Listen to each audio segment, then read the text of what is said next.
Bonjour, c'est Anne-Sandrine Di Girolamo au micro des Ondes de l'Imo, le podcast immobilier attentif et curieux. Walid Goudiar, membre du comité de direction de JLL, me dit un jour, au détour d'une conversation tout à fait informelle, que les entreprises de l'immobilier n'ont pas d'autre choix que de devenir des entreprises à mission. Voilà qui méritait un micro, nous prenons rendez-vous. Nous invitons également Marion Valère, directrice générale du pavillon de l'Arsenal à Paris, et nous voici à trois pour un moment à la fois instructif et constructif. Voici donc Walid Goudiar et Marion Valère. Marion Valère, bonjour. Bonjour. Walid Goudiar, bonjour. Bonjour. Peut-être allons-nous commencer cet entretien en rappelant ce qu'est une entreprise à mission. Walid Goudiar. C'est très simple, c'est un principe introduit par la loi Pacte, Oui. qui consiste à officiellement, juridiquement, expliciter la raison d'être d'une entreprise. Mais ce qui me semble beaucoup plus intéressant dans l'entreprise à mission, c'est le fait d'expliciter des objectifs sociaux et environnementaux qui sont ensuite contrôlés par un organisme tiers. Oui. Et ça, c'est très nouveau dans la manière de penser le rôle et la fonction de l'entreprise. C'est vrai qu'il y a des obligations de vérification des objectifs et de contrôle par un organisme certifié. Et c'est ce point-là qui différencie une entreprise à mission d'une entreprise qui aurait des bonnes volontés qu'elle affiche, par exemple, sur son site Internet. C'est exactement ça. En fait, on essaie de traiter avec le même sérieux le social et l'environnemental, au même niveau que l'économique. Si simple que ça de mon point de vue. Il faut aussi savoir que 80% de ces entreprises ont moins de 50 salariés et que donc l'entreprise à mission n'est pas forcément une grosse entreprise.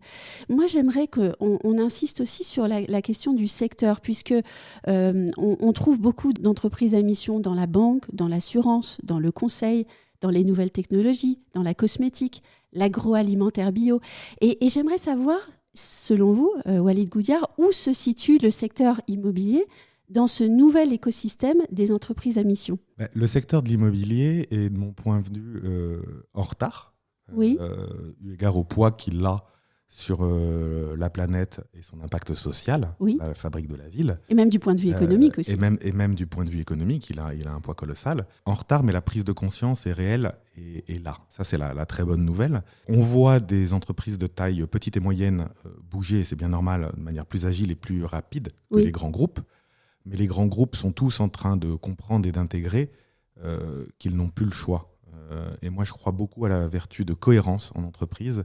Et je pense que les grands groupes voient bien qu'il faut aller vers plus de cohérence, qu'il faut aller vers plus d'impact social et environnemental.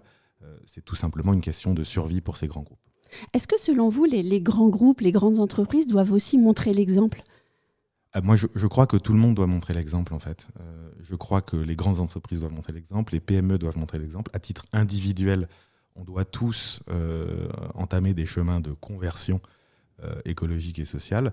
Et enfin, évidemment, l'État et les collectivités locales ont un rôle majeur à jouer. Donc, je ne crois pas à un acteur exemplaire parmi d'autres. Oui. Je crois vraiment à un mouvement de fond, ce qui est parfois un peu épuisant, parce que comme tout mouvement de fond, c'est lent, c'est difficile.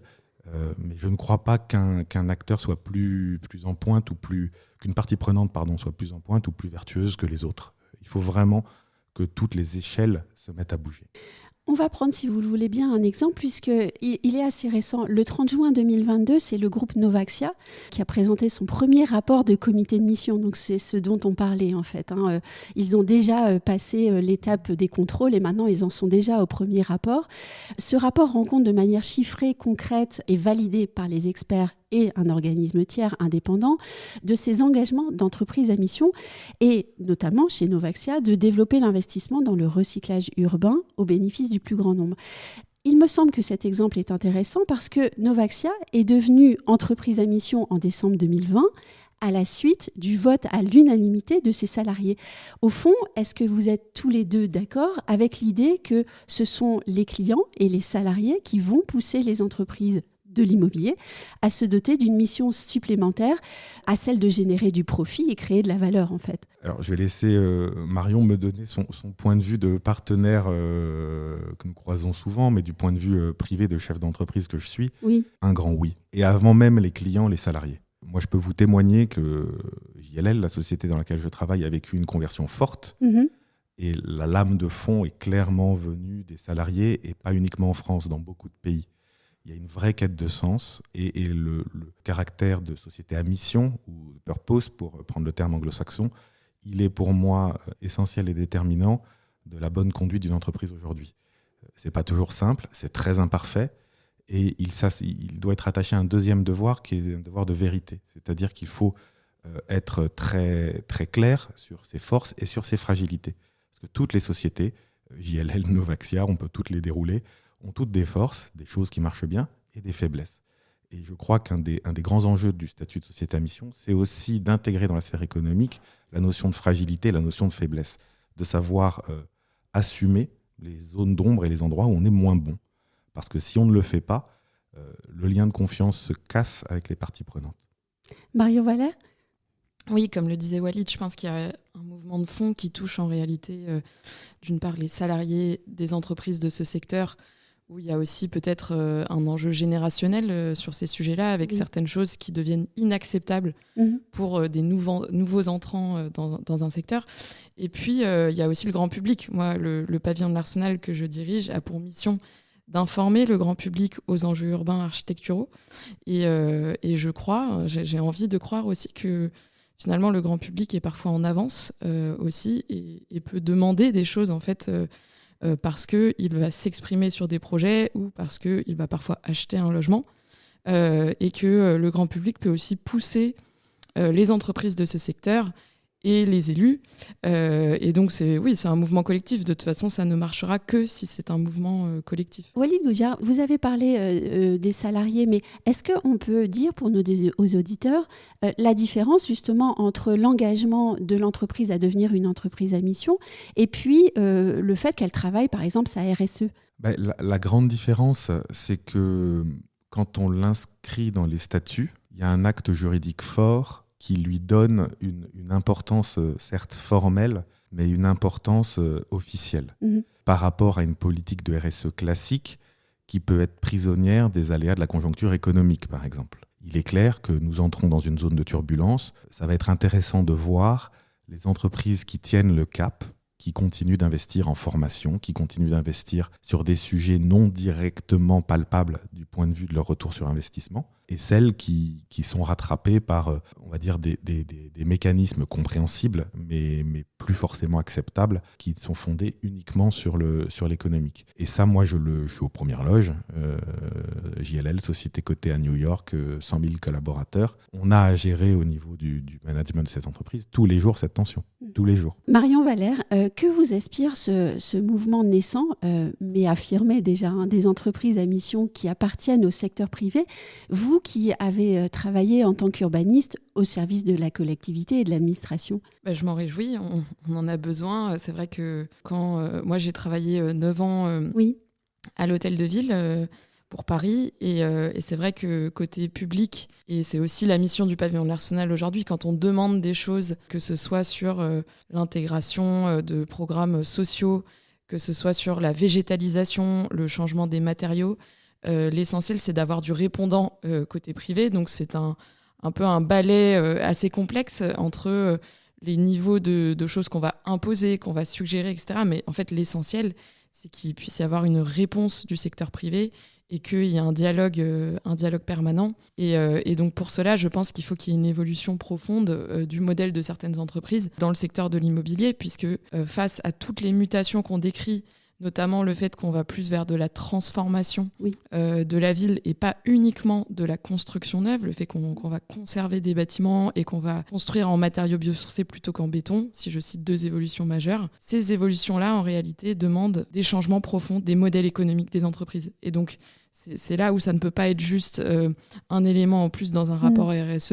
C'est qu'il faut que l'entreprise l'intègre dans son modèle économique, parce que sinon ça ne marche pas. Et ce que je retiens de ce que vous venez de dire, c'est finalement le mot interaction, qui est vraiment, je dirais, le moteur de ce nouvel écosystème qui est en train de se conduire. Absolument, je crois que tout ça, c'est une intelligence collective. Le pavillon de l'Arsenal joue ce rôle aussi de mise en réseau. Et on voit à quel point il y a un besoin en fait, de discussion. C'est extrêmement complexe. Si vous prenez tous ces enjeux aujourd'hui, personne ne sait complètement, si vous voulez, quel est le cahier des charges parfait qu'il faut mettre en œuvre. Donc c'est un besoin de discussion permanente et c'est comme ça qu'on évolue.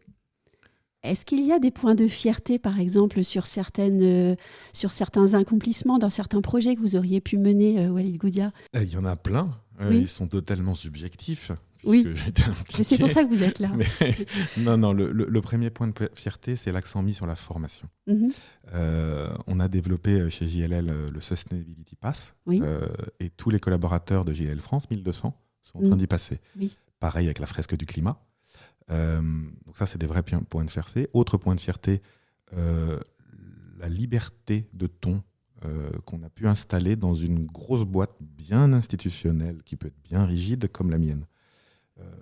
On est coté, donc on parle à peu près toutes les 2 lignes de croissance. Et quand on peut inviter dans nos murs pour une conférence de 2 heures avec questions-réponses, 150 salariés présents, Timothée Paric, à l'occasion du commentaire de son ouvrage Ralentir ou périr, oui. pour parler de décroissance, ça m'intéresse et ça m'amuse. Parce que c'est en frottant un peu les angles qu'on fait sortir les bonnes idées. Donc ça, c'est 3 exemples simples de fierté. Et vous, Marion Valère ? Moi, une fierté, c'est de me rappeler, en fait, quand on commençait à travailler sur certains thèmes et qu'on nous disait c'est vraiment impossible. Je me souviens, quand on demandait au début, justement, à ce qu'il y ait des immeubles construits en bois à Paris, ou même quand on demandait à ce qu'il y ait du coworking. On ne s'en rappelle pas, mais c'était il n'y a pas si longtemps, ou qu'on demandait de la végétalisation. On nous disait c'est trop compliqué. Et de voir aujourd'hui des éléments comme ça qui se sont généralisés. Ça me rend très fière parce que je me dis collectivement, on y est arrivé. Et un autre élément de fierté, bien sûr, c'est de voir les projets quand ils sont réalisés et qui correspondent exactement à ce qui était promis. Moi, juste en face du pavillon de l'Arsenal, j'ai l'immeuble Morland Mixité Capital, qui est un immeuble de Réinventer Paris que j'ai pu suivre tout du long. Et c'est vrai que de voir chaque jour un immeuble comme ça, où il y a tant d'usages mêlés, où le bâtiment a été conservé, et de voir que toutes ces promesses ont été tenues, c'est vrai que ça fait plaisir et ça rend fier. Alors tout à l'heure, on a évoqué les difficultés économiques. Il est vrai qu'on rentre dans une période difficile du point de vue économique, et cela notamment pour les entreprises de l'immobilier et du bâtiment. Est-ce à dire que l'effort qui serait demandé aux entreprises pour intégrer cette nouvelle donnée, pour devenir une entreprise à mission, est trop important parce qu'il viendrait grever la rentabilité de l'entreprise encore plus, et donc il faudrait remettre à plus tard cet objectif pour elle que de se rapprocher du modèle des entreprises à mission. Walid Goudia. Moi, je pense que ça a forcément secoué dans les 2 ans qui viennent. On rentre en période de turbulence. Mais je pense que c'est une période de turbulence qui n'est pas pour revenir à ce qu'était le monde économique d'avant. On rentre dans une période de turbulence pour entrer dans une nouvelle ère. Et cette nouvelle ère, c'est l'ère de la triple comptabilité. Performance économique, performance environnementale et performance sociale. Et il est certain que si on analyse ce changement avec un tiers du thermomètre, qui est l'économique, c'est insolvable. Parce qu'on est en train de parler, si je prends le seul exemple de la décarbonation du parc immobilier parisien, on est en train de parler d'un effort annuel qui est quasi équivalent au PIB de la région Île-de-France. Donc en fait, c'est ce glissement de modèle qu'il convient d'analyser. Le deuxième élément, et ça, c'est pour ça aussi que je suis assez fier d'interventions comme celle de Timothée Paric, quand il vient chez nous, c'est l'invitation à la prospective. Et la prospective, ça ne veut pas dire la prévision, ça ne veut pas dire qu'on est capable de prévoir ce que sera notre monde dans 3, 5 ou 20 ans, mais c'est s'obliger à intégrer dans nos modèles un monde plus fini, où l'énergie sera hors de prix, où la construction neuve n'existera plus, où la pression sociale, à commencer par celle de nos propres salariés, sera de plus en plus forte pour pousser l'entreprise à plus de sens. Donc c'est ces exercices-là qui sont intéressants, parce qu'il est clair que si on raisonne aujourd'hui avec les ingrédients d'aujourd'hui, on arrive à beaucoup d'impasses et ça peut être désespérant. Or, il ne faut jamais désespérer et il faut vraiment se mettre en route pour intégrer ça. Et il y a des marqueurs intéressants. Je n'ai pas le droit de les citer parce que ce fonds est encore confidentiel, mais je travaille pour un gros fonds d'investissement mondial qui a monté un fonds axé sur la décarbonation. Et ce fonds axé sur la décarbonation, ils assument dans le descriptif du fonds, ils sont en pleine levée de fonds auprès de tout un tas d'investisseurs, d'afficher des rendements plus faibles que ce qu'ils auraient affiché dans un monde, entre guillemets, d'avant, même si j'aime pas trop l'expression. Et ça, c'est intéressant. Ça montre bien qu'il y a des rééquilibrages qui sont en train de s'opérer entre ces trois dimensions, l'économique, le social et l'environnemental. Et le travail sur le rééquilibrage, la prospective, c'est tout à fait l'objet de la mission du pavillon de l'Arsenal. Absolument, on est là pour accompagner ce secteur aussi dans l'invention d'un nouveau modèle. Oui. Et c'est vrai que les expositions ou les événements au pavillon de l'Arsenal permettent de dresser des voies. Je me rappelle par exemple de l'exposition Matière grise qui parlait de réemploi. C'était il y a peut-être 8-9 ans. Ah et ça aussi, à l'époque, si vous voulez, quand on en parlait, c'était vraiment nouveau, quoi. Quand le pavillon de l'Arsenal en parlait. Et aujourd'hui, des entreprises ont été créées sur ce sujet-là. Des objectifs naissent sur ce sujet-là. Et voilà, c'est ça aussi notre rôle, c'est de mettre les sujets sur la table et de proposer des solutions. D'ailleurs, en ce moment, par exemple, on parle beaucoup de décarbonation du bâtiment. Et en fait, il faut peut-être aussi rappeler qu'il y a bien plus de thèmes à aborder et de points à soulever. Absolument, c'est vraiment un changement de modèle complet. Il y a le sujet du carbone, il y a le sujet de la biodiversité. Oui. Actuellement, on a une exposition sur Paris Animal. Et on pose la question, en fait, comment doivent être conçus les bâtiments pour intégrer aussi les animaux dans la ville. Ça a un impact sur les façades, sur la manière dont on pense l'architecture. Il y a bien évidemment les enjeux sociaux et la question de, aujourd'hui, quand on crée un mètre carré, de se dire comment est-ce qu'on peut l'utiliser au maximum et qu'est-ce qu'il va apporter à la ville. C'est-à-dire qu'il n'y a pas de mètre carré gratuit en termes de matière, et donc c'est un luxe de pouvoir créer du mètre carré, et il faut qu'il apporte énormément à la ville. Il faut qu'il y ait des externalités positives de tous les bâtiments pour la ville, et donc tous ces sujets-là nécessitent des nouveaux modèles économiques. Et aussi une appréhension dans le temps, puisque je suppose que changer le rapport de l'homme à la ville, à la nature, tout cela peut prendre quelques décennies au fond. Oui, alors après, souvent on dit que le premier élément de durabilité pour un bâtiment, c'est de durer. Oui. C'est-à-dire qu'il faut revenir parfois à des choses simples aussi. Et finalement, qu'est-ce qu'il y a de mieux qu'un bâtiment qui va durer très très longtemps ? Et c'est vrai que ça me rend toujours triste quand je vois des bâtiments qui sont devenus obsolètes au bout de 10 ans, oui, parce qu'ils ont été mal conçus, ou conçus trop pour un usage ou trop pour une époque. Donc l'essentiel, c'est la durabilité dans son sens premier. Est-ce à dire que, par exemple, le concept de réversibilité du bâtiment est devenu essentiel ? Absolument. La réversibilité, et d'ailleurs, c'est intéressant de voir que le bâtiment haussmannien, oui, le modèle haussmannien est réversible. Un appartement haussmannien, il peut tour à tour être logement, bureau, cabinet de dentiste, si vous voulez. Ça se fait de manière assez simple. Donc, on doit aussi retrouver des choses qui ont été dans les fondements d'une certaine architecture et savoir le faire dans une architecture plus récente. Et ça aussi, ça peut être absolument enthousiasmant, en fait, de se dire que nos anciens avaient des solutions et qu'il faut revenir aux solutions des anciens, alors que finalement, on a souvent oublié les techniques des anciens. C'est sûr. Et dans l'architecture, alors il ne s'agit pas de dire qu'il ne faut plus inventer, qu'il ne faut plus d'architecture contemporaine, au contraire, mais de se dire que initialement, c'est vrai que les architectes avaient trouvé des solutions aussi, parfois parce qu'il y avait moins de moyens, des solutions tout à fait intelligentes, que ce soit pour des éléments climatiques ou des éléments de réversibilité. Alors, autour de cette table, il y a des gens qui sont pleins de bonne volonté, je dirais, mais il y a quand même une question à poser qui est celle de savoir comment est-ce qu'on évite le purpose washing, tout comme on cherche à éviter le greenwashing. Marion Valère.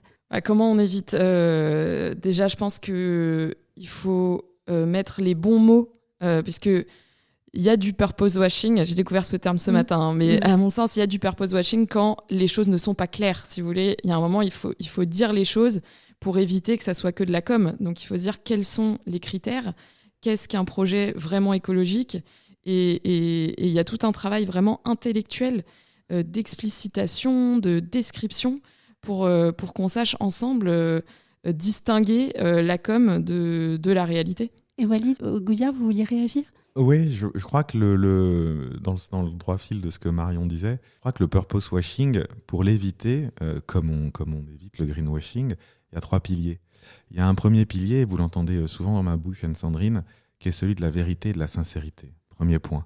ce qu'on dit est factuel, correspond à la réalité de ce que fait l'entreprise. Et c'est pas simple, hein. La tentation marketing, de raconter la belle histoire, elle est présente partout. D'ailleurs, pas qu'en entreprise, en demeurant. C'est probablement très humain. Le deuxième sujet, c'est celui de la formation et de l'éducation de l'individu. C'est-à-dire que plus les individus sont formés sur les enjeux liés au changement climatique, à la résilience de notre planète, plus ils sont capables d'être critiques par rapport à toute tentation de purpose washing. Et enfin, je ne crois pas du tout à la main invisible qui prouve depuis des décennies qu'elle n'existe pas. Je crois à un capitalisme régulé avec un régulateur qui joue son rôle. Et là, il est évidemment essentiel. Donc, 3 piliers: sincérité du projet de l'entreprise, éducation, formation des citoyens et régulation bien ordonnée. Je dis bien ordonnée. Walid Goudiar, lorsqu'on s'est rencontrés, vous m'avez dit « l'immobilier n'a pas le choix. L'entreprise de demain doit être une entreprise à mission ». C'est un peu court, non, que de dire aux entrepreneurs qui nous écoutent qu'ils n'ont pas le choix. Qu'est-ce qu'on leur dit alors pour enclencher le mouvement et pour les convaincre qu'il faut s'y mettre et avoir le déclic ? Alors, je vais avoir deux réponses. Premièrement, on n'a pas le choix, mais c'est une chance. L'immobilier reste un secteur béni. Dans le cadre de la grande transition environnementale que toutes les économies de tous les pays du monde ont à faire, qu'ils le reconnaissent ou pas, c'est une chose que d'être dans un secteur comme le nôtre, où on est en train de parler du réajustement de tout l'environnement bâti que nous connaissons, ce qui veut dire qu'il y a matière, il y a solution, il va y avoir des solutions, y compris économiques, qui vont porter et faire émerger toute une série de filières par rapport à d'autres industries. J'ai en tête le transport aérien, où les perspectives sont quand même plus difficiles. Oui. Donc, n'oublions jamais ça. L'immobilier reste un secteur qui a une chance inouïe. Même en ces temps difficiles, on est au cœur de toute une série de transformations, de flux, d'activités, d'innovations qui vont se produire. Par rapport à votre question sur l'entrepreneur, moi, je suis très admiratif et très respectueux des entrepreneurs. Dit autrement, je crois qu'on ne peut pas appliquer la même exigence, tout à fait la même exigence et la même recette à une grande boîte comme la mienne, 100 000 collaborateurs, cotés, qui doit avoir les moyens de ses ambitions. Et les mêmes recettes ne marcheront pas dans l'entreprise de 5, 10 ou 15 salariés qui se lance. Cela étant, cette entreprise de 5, 10 ou 15 salariés qui se lance, que je constate aujourd'hui, moi, dans l'immobilier en tout cas, je ne connais pas d'exemple d'entrepreneur qui se lance qui n'ait pas en tête un enjeu de cohérence, de projet et de mission sous-jacente à ce qu'il a envie de faire. Si j'en connais, mais c'est vraiment une minorité claire. Je vous remercie tous les deux d'avoir participé à cette émission et puis je suis persuadée qu'on se reverra très bientôt pour continuer cet échange. Merci beaucoup. Merci Anne-Sandrine. Merci.